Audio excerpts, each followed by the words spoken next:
What are you doing, sweetie? I tried to kill that grasshopper, and it was under the fence. Are you a survivor?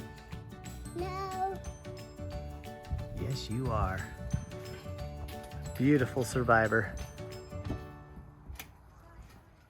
All right, welcome back to the homestead. I'm excited because I've got a special guest today. We're gonna do another part in my series of what does a prepper look like? And again, it's gonna surprise you. It's coming up. Nate, what are you doing? What in the heck? There's a whole attic in here. Just hop back a little bit. Hey, watch out, it's gonna come down, baby. Maybe. Oh. Cobwebs! Oh my word, there's a ton of room up here, dog. Okay, it's coming down.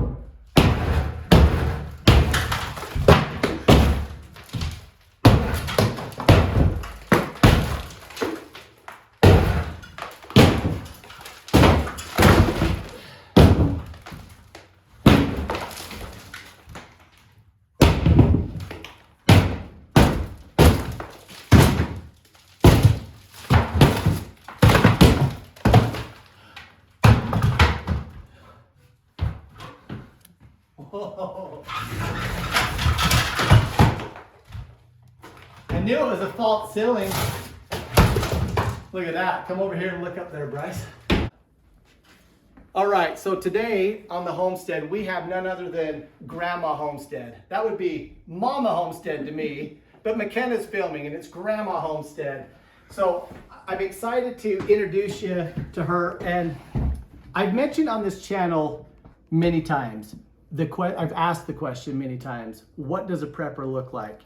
In the last video, I did a mention of my World War III and the Singer sewing machine.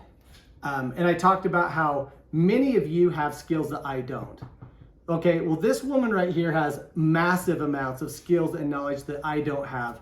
And that's what I want to talk with her today and for you guys to understand. I'm trying to convince you that you have skills, you have preps that I don't. And that as you're thinking about building your strategic team, what does a prepper look like? Well, this is what mine looks like. All right, Mom. She didn't want to do this, by the way. Oh, and we're laughing because we hurried and put in front of me a knife and a peach, so it looks like I'm actually helping. If I were to be completely honest, because of my project, well, my W-2 job during the day and my remodeling at the moment, a lot of the greenhouse, a lot of the harvesting of our crazy orchard, we have 50 fruit trees, that's all fallen on Becca. So we're upside down. We have fruit coming everywhere. So who do we call? I asked you if you've ever been over here and not worked, and I think the answer is no. So if the crap hit the fan, if the shizzle hit the fan today, and I had to pick 5 people that I wanted to strategically come and join the homestead, this lady would honestly be probably top of the list, but absolutely in the top 5. And I'm talking from the standpoint of someone I need on my team, not just the standpoint that she, of course, would be here anyway because she's my mom. I mean, she would be here by default. I'm talking about if I wanted strategic people on my team right now. I'm not trying to, well, I am trying to keep you working. Yeah, keep producing here, dear. So, Mom. Yes. Something that I think is very unfortunate for the amount of troubles that is in the world right now. Our generation, in my opinion, is maybe one of the least prepared generations ever. And I think that especially Grandma and Grandpa's generation was maybe the most prepared. So will you just start off by telling me a little bit about what it was like for you, like what you did as far as these preparations and preservation as a kid, and then maybe a little bit about what it was like for me in my childhood when you were raising little Nate Homestead. Mm-hmm.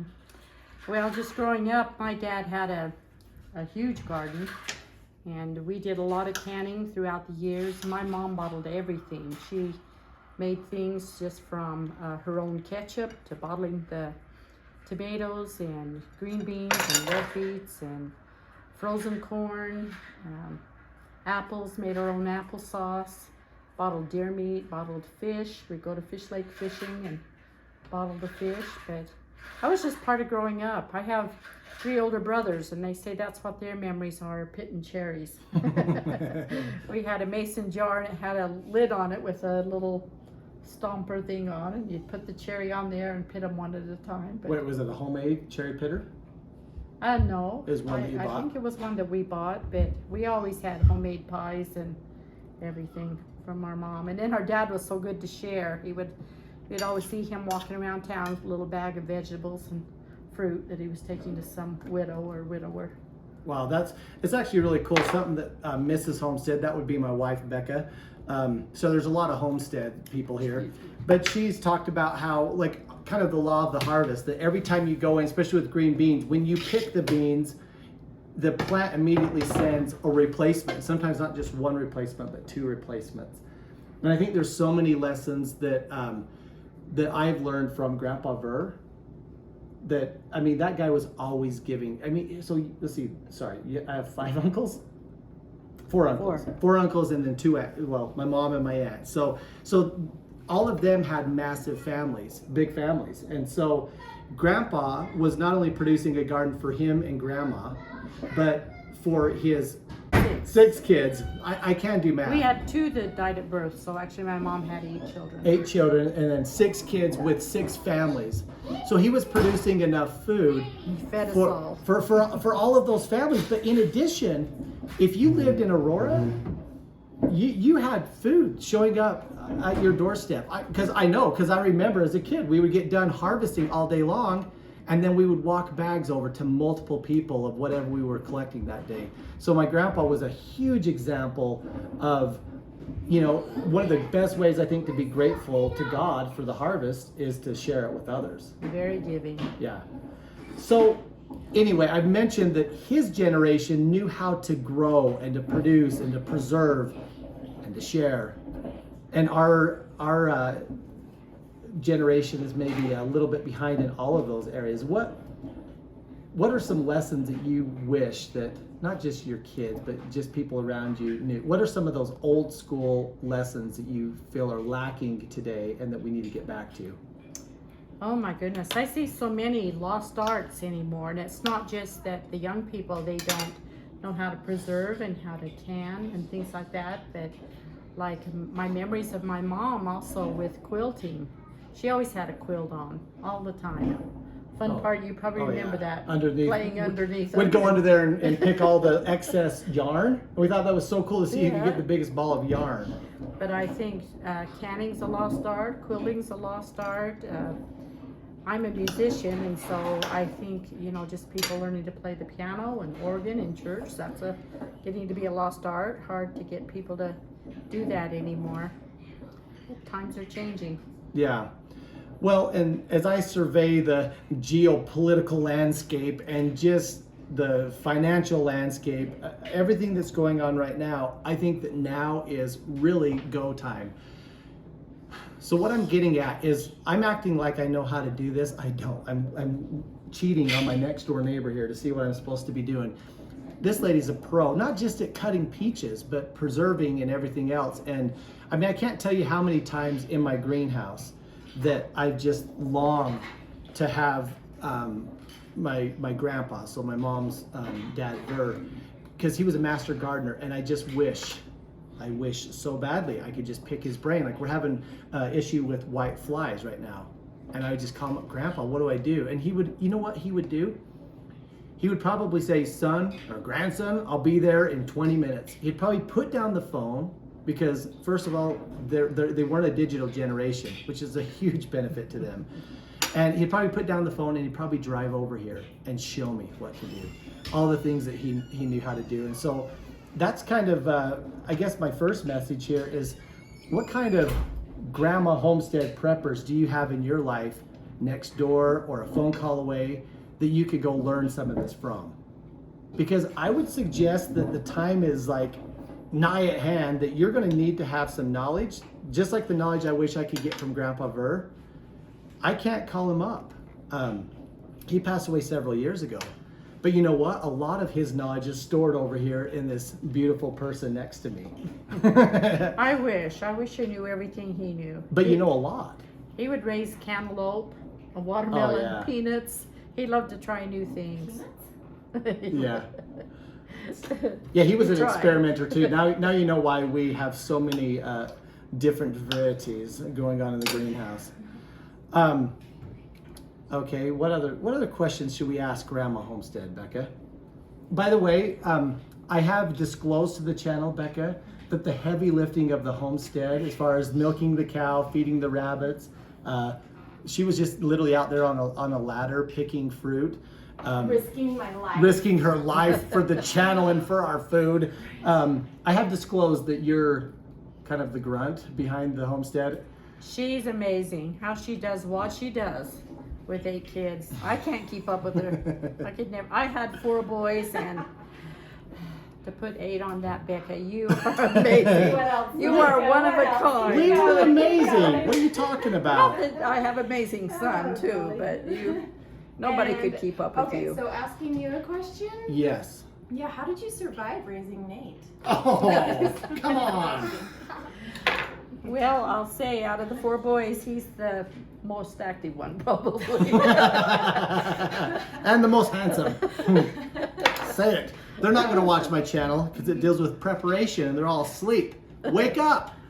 Sky, if you're listening to this, give me a thumbs up. But you'll be sharing, right? No, not with them. They think so. You better let them Yeah, know. because they actually have really good skills too. Here's the They are deal. hunters, and Sean's an amazing gardener. We do have a pumpkin grower in the family, though. Yeah. So here's the deal. My 4 brothers are probably the most capable potential preppers that I know. I mean, they have mad skills with hunting. Like one of my brother, he makes his own scent so he can trap animals, and he goes and takes furs to fur conventions. I mean, he's like Grizzly Adams. You know, it's crazy. So talk about the most predisposed prepper on earth. And they do a little bit, but not to the level that I think that we all need to be doing. Is that fair to say? Yes. Yes. But the thing that concerns me, 2 of them are avid hunters, and they say, oh, when times get tough, I'll just go shoot a deer or an Yeah. elk or go fishing. Why is that a But- stupid thing to say? Dad is going to be depleted as well, so See what I mean? worries me. People don't. Have you thought that? Like, how many times have you put it in below if you've heard that comment before that I'm just going to go use my ammo and go shoot a deer? Well, you know what? Hundreds of millions of people are thinking the same thing. How long do you think those herds are going to survive? Ding, ding, ding, ding. Just saying. I love that you picked up on that. That's a very prepper thing of you to pick up on, dear. Thank you. You were the first prepper. I call him Nate the Great with 8. Oh my. Sienna, do I grab one of those and follow me? Look at this. Sienna, help your mom out, hon. She's worked so hard all day. Where do I put it? Just follow her out there. Where'd she go? All right. I actually want to do a few more videos with my mom coming up, but she was here. I had just a few seconds on this lunch hour, and and I wanted to look. Oh, sorry. We got to start it over so I can be cutting peaches. Anyway, with her here, I just wanted to kind of introduce you to her, and I want to introduce you to the idea that you might have people that need to be on your team, who are sitting next to you, who are a phone call away, people that as men, we try to, create our prepper environment and all of our preps and how we're going to survive the apocalypse on our own with our sheer might and muscle. I'm just suggesting in this video that we need to expand our thinking and we need to engage the skills of people all around us. Now, the other thing I want to address, Mom, is I would say that there's a lot of people who maybe, people that you know in your friend circle who are seeing all the things happening in our nation, seeing all the things happening with economics, and they're probably pretty nervous. And they're pretty worried. And they also, many people that are probably watching this video who think, I'm not doing enough, I'm not prepared, and they might have a little bit of that anxiety of like, how am I going to make it through this, you know? So I think, oh, more peaches. Everything at the homestead, it just does itself. The work just does itself. So maybe what I'm trying to do, I want to close on a message to just really engage everybody, that those people that think they have nothing to offer, somebody that maybe their back is out, or they don't have the knees like they used to, they can't climb up a ladder and do stuff, but they can still do much. Like what message would you say to people that are out there maybe a little bit discouraged and fearful of what's going on out there in the world? What optimism would you bring to them? Oh, I would just say,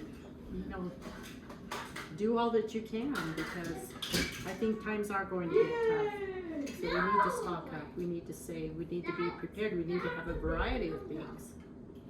And with a variety of things, though, what I'm trying to say is we need a variety of people. We need a variety of workers. Like if me and Becca were to go out and build another greenhouse, I mean, who do you think makes the world turn? I've said many times, it's grandmas and grandpas that make the world turn. It's the adopted aunt or neighbor that really makes the cohesion of society work. So as you're doing stuff, you might be someone like me that needs to engage the elderly person next door because they've got great skills. Or you might be the elderly person next door thinking you have nothing to offer, which is not true. You're needed. And needed in vital ways, just like me and my strong back might be needed. Your skills or your efforts or your nurturing is needed. It's really an important message I'm trying to purvey, and I don't think I'm doing it very well.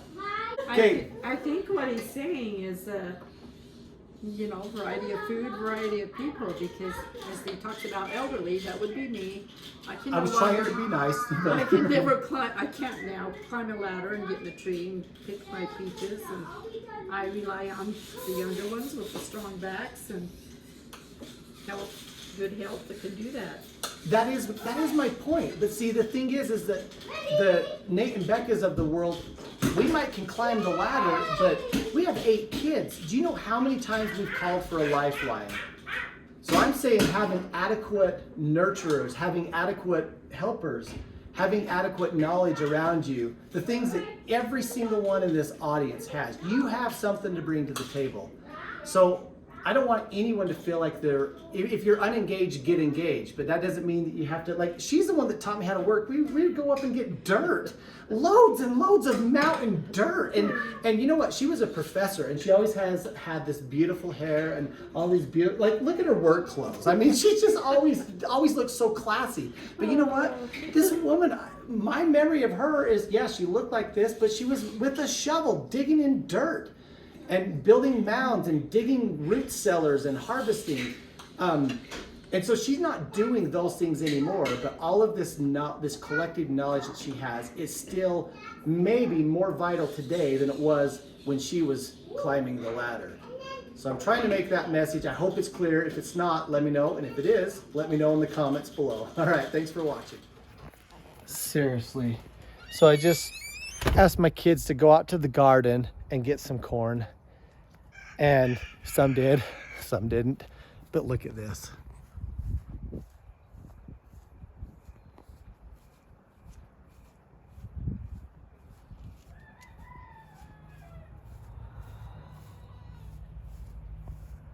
How are you, sweetheart?